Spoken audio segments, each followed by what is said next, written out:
అతను పక్కా 420.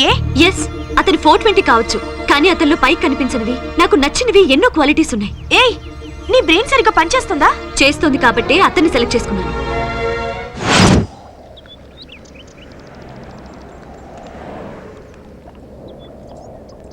నన్ను ఇక్కడ దాకా తీసుకొచ్చింది ఆకాశంలోకి చూస్తూ నిలబడ్డానికా?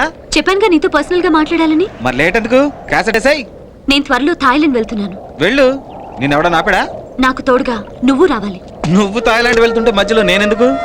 ఓహో, ఒక టికెట్ కొంటే ఇంకో టికెట్ ఫ్రీయా? అదేం కాదు, నేను ఆఫీస్ పని మీద వెళ్తున్నాను. నీలా యాక్టివ్ గా హెల్తీగా ఉండే మనిషి నాకు తోడుగా కావాలి. యాక్టివ్ గా ఉండే మనిషా? ఆ మధ్య ఉద్యోగాలు ఇప్పిస్తామని చెప్పి నలుగురిని కలకత్తా తీసుకెళ్లి బలిచ్చారు. అలాంటిదేం కాదు కదా. నేను ఇంత సీరియస్ గా మాట్లాడుతుంటే నువ్వు మరీ జోవియల్ గా తీసుకుంటావేంటి? మేం కూడా సీరియస్ గానే మాట్లాడుతున్నామండి. చూడు, ఈ థాయిలాండ్లు పెళ్లి బ్యాండ్లు మనకు పడవు. నా ఊరు, నా సెంటర్, నా అడ్డా, నా బీర్ బాటిల్, నా బిర్యానీ, ఇది నా ప్రపంచం. దీన్ని దాటి నేను ఎక్కడికి రాను. నువ్వు నాకు తోడుగా వస్తే నీకు 2 లక్షలు ఇస్తాను. నేను వెళ్ళిన పని సక్సెస్ అయితే ఎంత ఇస్తానో నాకే తెలీదు. వద్దొద్దు, కష్టపడకుండా డబ్బులు తీసుకోవడం నాకు ఇష్టం లేదు. సరే, నువ్వేం కష్టం చేస్తావో చెప్పు. నేను ఎక్కడికి వచ్చినా నా చేయి ఊరుకోదు. జేబు కనబడితే చాలు షేక్ అయిపోద్ది. ఆ అలవాటు నువ్వు కొన్నాళ్ళు మానుకోవాలి. రోజుకి హాఫ్ తాగి బిర్యానీ లాగించకపోతే మనకు నిద్ర పట్టదు. అంతే కదా, శాంక్షన్. ఓకే, మరి నా పేమెంట్ మొత్తం ఇప్పుడు ఇమ్మన్నా ఇస్తాను. వద్దొద్దు, ఏ రోజుకి ఆ రోజు. ష్యూర్. కానీ ఒక మాట, నువ్వు హై క్లాసు, నేను లో క్లాసు. ఊరు కాని ఊరు. విమానంలో తెచ్చాను కదా అని చిన్న చూపు చూస్తే వెంటనే రైలేకి ఇక్కడికి వచ్చేస్తా.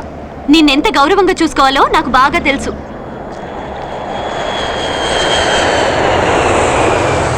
ఇదిగో 1 లాక్ చెక్ అడ్వాన్స్. నువ్వు రేపు ఆఫీస్కి వస్తే మిగిలిన విషయాలన్నీ చెప్తాను. బాక్సింగ్ అంటే చేతికి గ్లవ్ వేసుకుని మూతి మీద గుద్దేసుకుంటారు, అదే. అంటే అప్పుడు నువ్వు బాక్సర్ కదా? ఇప్పుడు కూడా కాదు.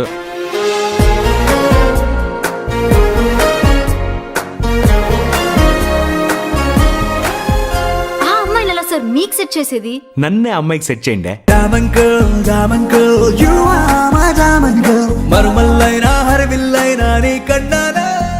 రోజు సాయంత్రం వాల్తేర్ క్లబ్ లో ప్రాక్టీస్ చేస్తుంది. ఏటి ప్యాకెట? ఓ